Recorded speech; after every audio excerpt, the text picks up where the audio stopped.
Hello, you're watching Telecom TV. We are at Mobile World Congress 2014 here in Barcelona in Spain. I'm Martin Warwick and I'm talking with Ghassan Abdo. Ghassan, you're welcome. What questions are CSPs asking to justify their investment in NFV? You know, NFV is promising a lot for telcos, for communication service providers, in terms of cost savings, agility of new services.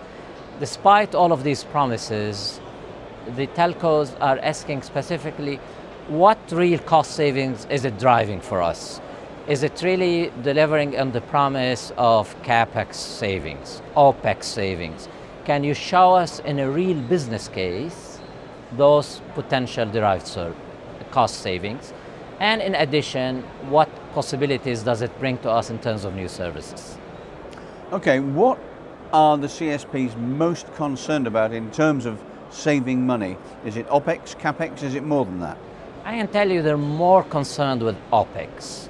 Obviously, if you can give them CapEx savings, they want it. Nobody is. The biggest issue for them is margin. OpEx saving translate into margin savings, increases their operating profit, and additionally solve some of the issues that relate to servicing end customers. End customer servicing is expensive to the extent that you can derive savings there. Even 1% saving can mean potentially billions of dollars. What benefits do you think NFV, networks function virtualization, NFV deployment will bring to CSPs in the longer term? We've talked about, the immediacy of OpEx and CapEx and so on. What will it bring further down the line? I think the beauty of NFV is a key promise, which is flexibility of deployment of intelligence of the network. What do I mean by that? Traditional networks have been based on worst case scenario, busy hour call attempt, 40, 50, 60% of the network is underutilized. If NFV is able to deliver on the promise of dynamic deployment of resources as they're needed and ability to burst into other network resources that are available outside the context of the traditional telco, can you imagine the savings when you're running an optimized network in the long term to address the needs of usage rather than address the needs of an over-engineered network? That's a phenomenal promise, and that's a phenomenal saving that it can bring on board. We've talked in general about savings. Let's get down to the nitty-gritty a bit more, if you wouldn't mind. How do you actually go about identifying and then, more important still perhaps, quantifying cost savings? We have done some modeling.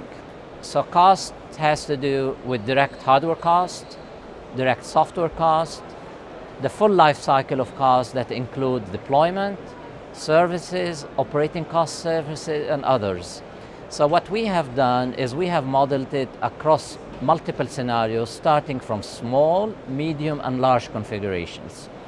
What we have found out, based on the model that we have put together, is you initially start, for the smaller configurations, more than likely you're not going to save a whole lot.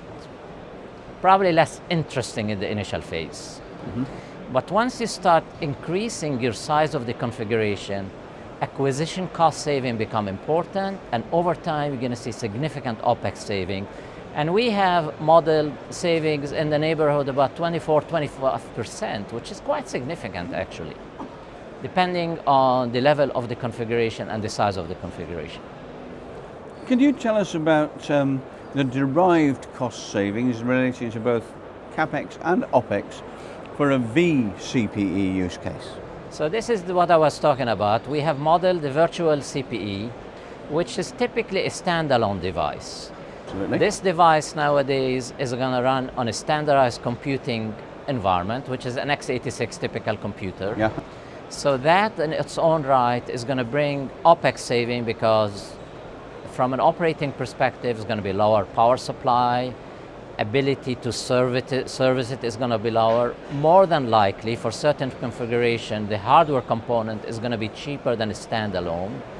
And then the software components can also be utilized in a more efficient manner, specifically as you're able to deploy other software components on top of a standardized computing element.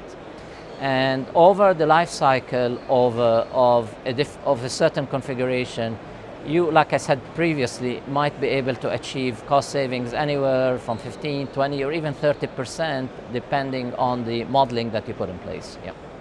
A final question to you. Looking at the network of the future, the evolved network, the cloud-based all-IP network where SDN and NFV are in situ, what do you think are the absolute basic building blocks, the DNA, if you will, of that network and of the NFV and SDN components? Where do you start? How do you put them together? As a base, you need a hardware infrastructure. This is what we call the converged systems, that includes both the computing, storage, and networking elements. You need, on top of that, a virtualization layer that includes all the virtualization capabilities, including the virtual machines, the SDN controlling capabilities, vSwitches, and others. These are mandatory because that's what isolates the hardware components from the network functions themselves, that are essentially software appliances that run on that virtualization layer. And all of that has to be orchestrated by a management layer. The orchestrated management layer is what allows the dynamic deployment of these resources within the context of the network. SDN, within the context of the virtualization layer, provides significant advantages because on top of the virtualization, it separates control from data. The moment you separate control from data, you're able to manage your network more effectively and remove some of the complexities that come with today's networks. Ghassan Abdo, many thanks. Pleasure. Thank you very much.